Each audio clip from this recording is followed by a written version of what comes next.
Motorola তাদের budget সিরিজের নতুন স্মার্টফোন মোটো G17 পাওয়ার বিশ্ববাজারে উন্মোচন করেছে।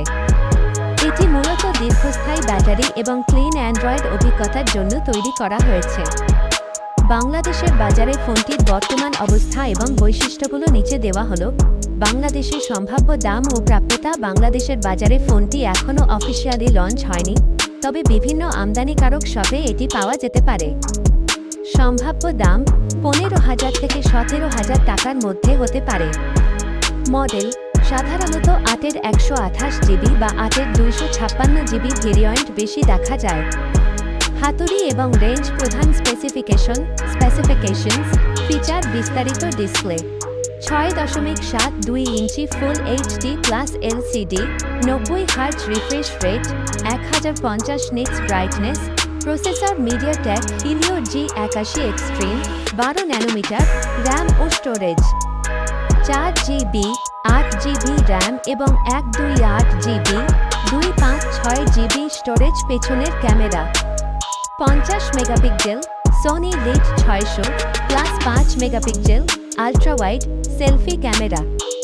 32 মেগাপিক্সেল ব্যাটারি, বিশাল battery. Charging 30W turbo power, fast charging. Operating system Android 15। এই ফোনের বিশেষ দিকগুলো: বিশাল ব্যাটারি। নাম অনুযায়ী এর প্রধান আকর্ষণ হল ব্যাটারি, যা সাধারণ ব্যবহারে অনায়াসেই 2 দিন ব্যাকআপ দিতে সক্ষম।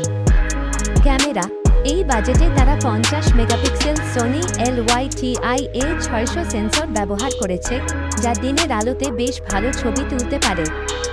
আর 32 মেগাপিক্সেল সেলফি ক্যামেরা ব্লগিং বা সেলফির জন্য দারুণ।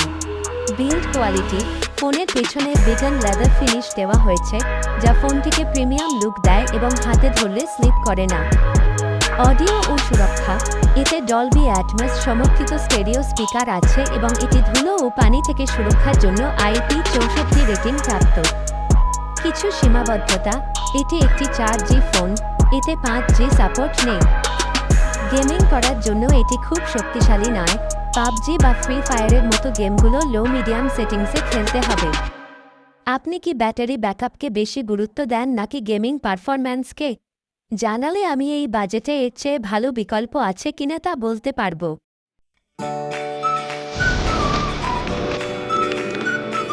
Audio Jungle.